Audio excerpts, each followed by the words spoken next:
President Clinton today announced his new policy on gays in the military. And as ABC's Andy Field reports, though the policy doesn't please many, the president insists it's an honorable compromise.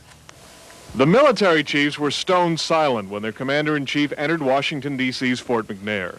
President Clinton had promised to lift the entire ban on homosexuals. The plan that he and the Joint Chiefs of Staff agreed on doesn't do that. It is not a perfect solution.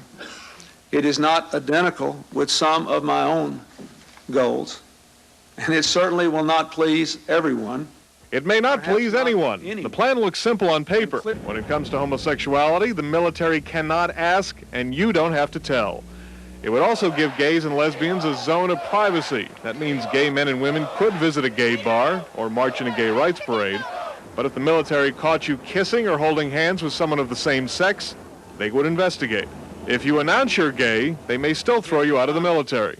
But the service member will be given an opportunity to refute that presumption. In other words, to demonstrate that he or she intends to live by the rules of conduct. It appears that gay men and women will have to stay celibate to stay in the armed forces. People who say gays should stay out think this is an enforcement nightmare. They want no ban at all. I want the total ban. Anything in between is a legal nightmare and a phony political compromise. Most gay and lesbian groups are not happy with the plan. Many are fighting it in court. But the president said he needed a practical plan to get this issue behind him. As your commander-in-chief, I charge all of you to carry out this policy with fairness, with balance, and with due regard for the privacy of individuals. Andy Field for ABC News, Washington. Shortly after I took office and reaffirmed my position, the foes of lifting the ban in the Congress moved to enshrine the ban in law. Dan Patrick Evarts listened intently to the president's announcement. Evarts was drummed out of the Army in 1990 because he's gay. He says Clinton's compromise was a cop-out. In the military. Gays in the military have to hide it. They still have to hide it. They still have to, they're no better off than they were before. They're still in a position that if it's found out, if they go to bars too much or if they meet people too much, then they can still be put out, which is what we were fighting against. Everybody should be able to serve. Evarts says he doesn't think Clinton's new policy would have made any difference in his case. I had to go through security clearances, so it would have been brought up anyways. They're still going, are they going to ask, that's one of my questions, are they going to ask for security clearances?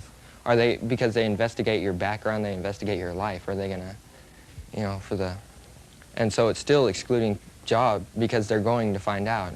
Evarts says Clinton's policy perpetuates the double standard for homosexuals in the military. Homosexuals, gay or lesbians, can't have sex at all. And they're asking people who serve in the military to be celibate for 6 years or 4 years, however long. And how many of the heterosexuals in the military could do that or would do that? Would they go in the military if they knew they had to do that? It's still not equal rights for people. Evarts says the president's new policy may actually make things worse for homosexuals. The fight now will be over the president's wishy-washy wording. Evarts fears the real issue, that everyone should be able to serve together equally, will be lost.